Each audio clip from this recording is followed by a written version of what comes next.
Welcome back to the Return Homestead. My name is Mike and my wife Marty and I homestead 50 acres in southeastern Kentucky. If you joined us for the last video, you know that this time we're getting rid of this shower. We got to get it moved out of this room. And in order to do that, we're first going to have to make the door a little bit wider. Obviously this was brought into the room before the door was put in.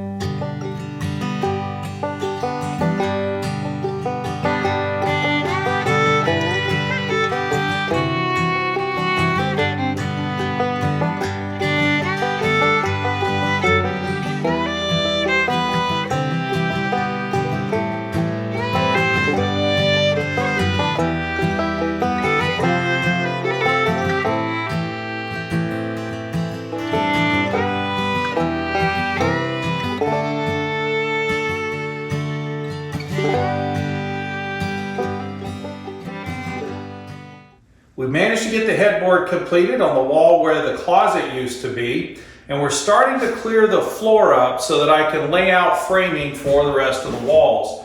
The shower has got to come out of here. If you've never seen the backside of a shower, this is what they look like. This is a fiberglass preformed shower. So we got to get this moved out of here. We've got a few more items to pick up on the floor, and then we're going to start laying out walls. So in order to get the shower out of here, we're going to need to widen this doorway. The doorway is only 29.5 inches, and unfortunately the shower is 30 inches wide at its widest point. We can tilt this, spin it, do whatever we want to with it, but we still need 30 inches in order to get it through the door. Real simple solution, we pull this post out. I'm going to be pulling that out anyway in order to get some 2x material in here to beef up the door frame. We're going to be moving this door frame over a little bit. We want to get a 34-inch wide door in here, so we're going to make this a 36-inch rough opening for the doorway. So we'll be reframing this portion of the wall as well. So I'm not worried about doing any damage here, but just pulling out this post should be sufficient to allow us to get the shower out of here. This doorway is only 29.5 inches wide. We've got a 30-inch wide shower. So we're going to have to get this post out of here in order to get everything out the door. Almost forgot, if we want to make sure we don't damage the paint that's stuck to this vog, because it will peel off very easily, we got to make sure we score the paint line down this corner to keep from peeling that up.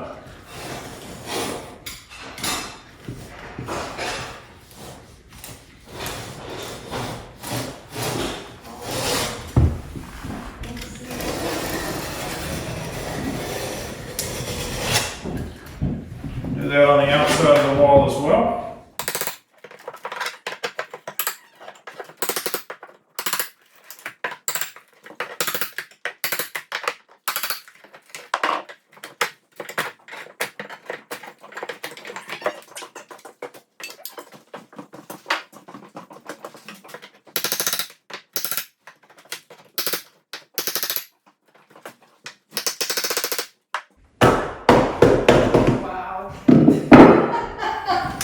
That's insane.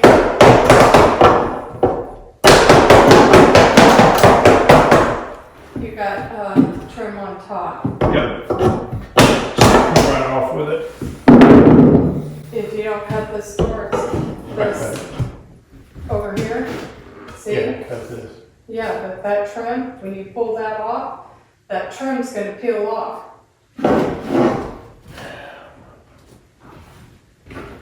Can you leave that? No? Because we can cover that with trim. That's what I mean about the paint. We weren't worried about this piece of trim coming off. We're going to be replacing that section of wall, but you can see how easily the paint peels off of that vog. So you want to be very careful in the corners wherever you've got paint on top of the vinyl.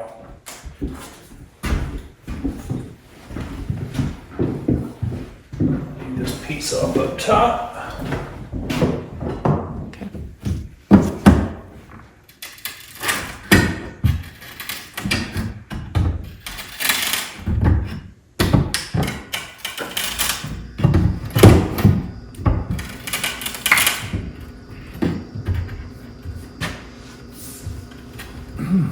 Wow, it's tight. It's all those stinking staples.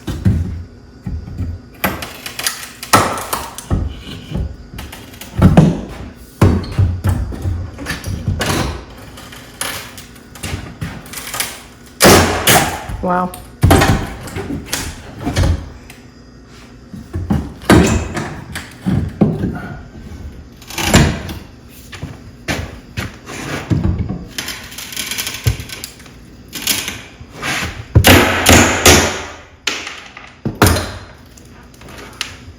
Well, you weren't kidding. I told you, they use a bazillion staples.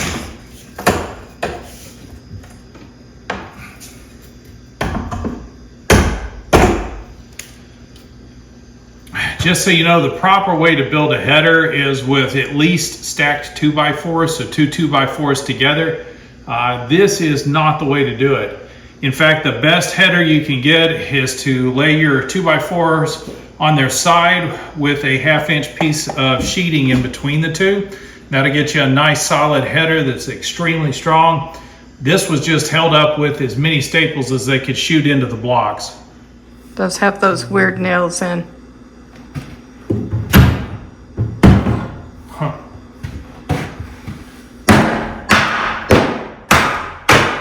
There you go.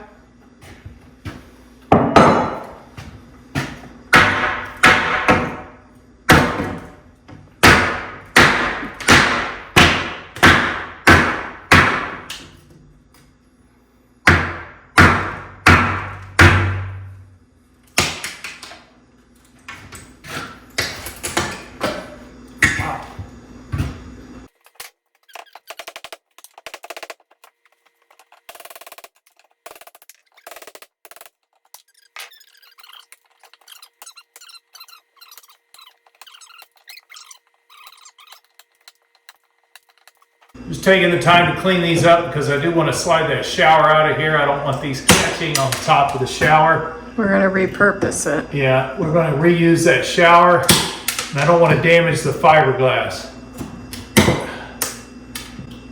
In a previous lifetime, I did a little bit of surfing and learned how to use fiberglass and resin to repair surfboards. But that's not the same as trying to repair a shower.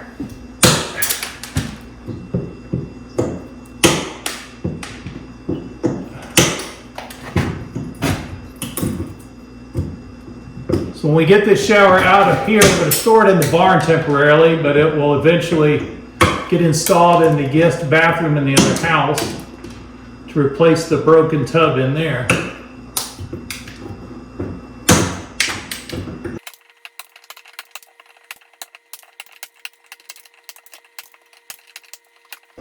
Alright, we'll worry about those at another time. One last piece of wood to take off. This is screwed on, so I'm going to grab my screw gun. We'll get this thing off of here. Let's see what happens here.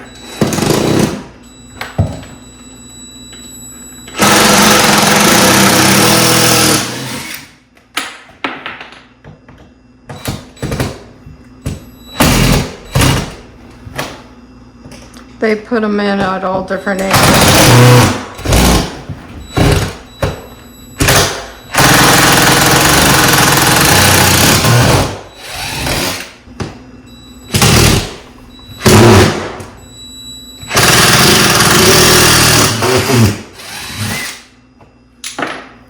Trying to avoid just pulling this piece of wood off with this screw still stuck in here. It is through the drywall, and I run a risk of ripping big portions of the drywall out as I pull it loose. So what I'm going to do is just get Marty's tool in here behind it.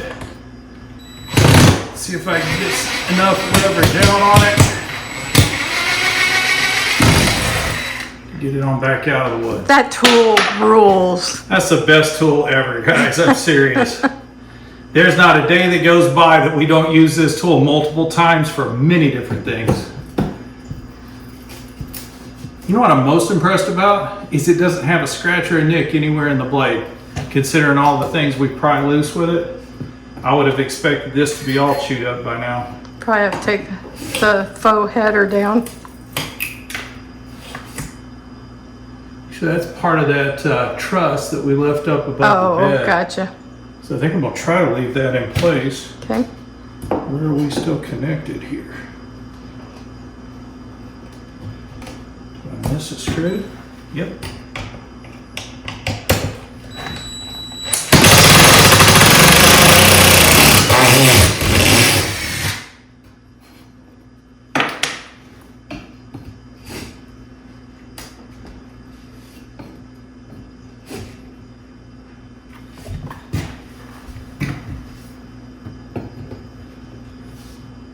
There's something holding it down there.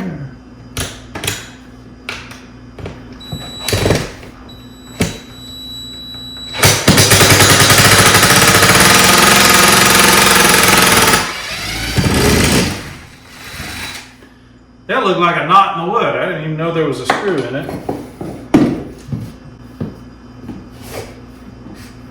We're loose.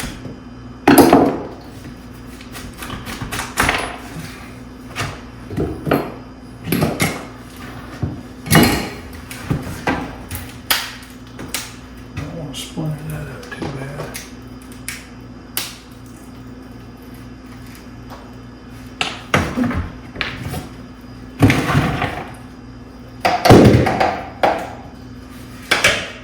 Wow.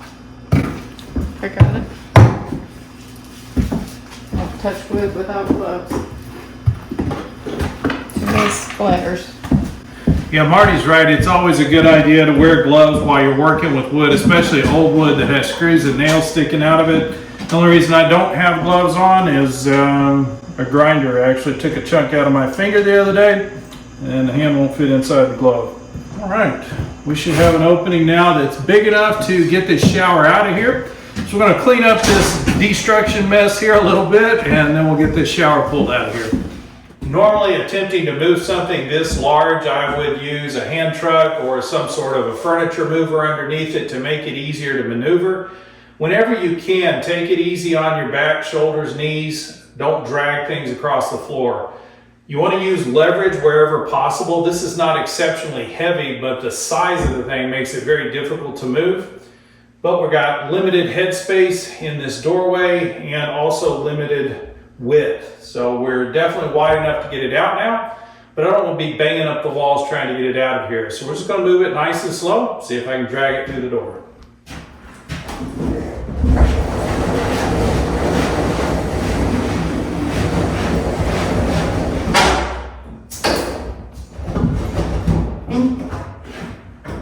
Is it gonna fit?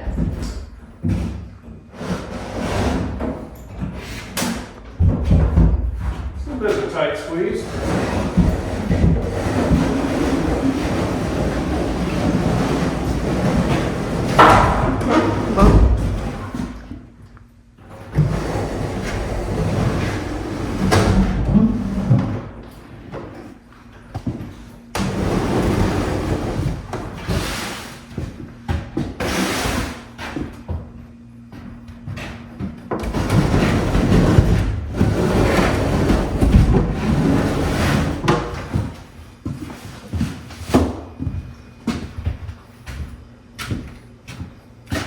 So it can't live here permanently. We're going to have to get this moved out and up to the barn, but that's a project for another day. For right now, we've got enough room to walk through here, and it's out of the floor space so we can start laying out the walls.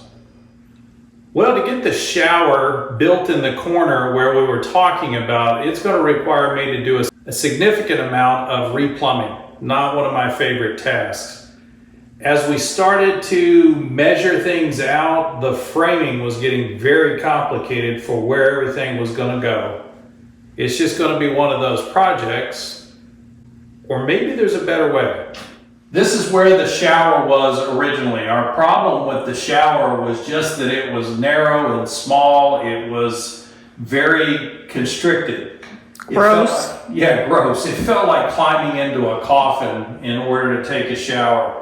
And I need, or want, a lot of additional space around me. So we thought, what if we just leave the plumbing right where it is, and we'll build a much larger shower with enough elbow room to make this a comfortable space.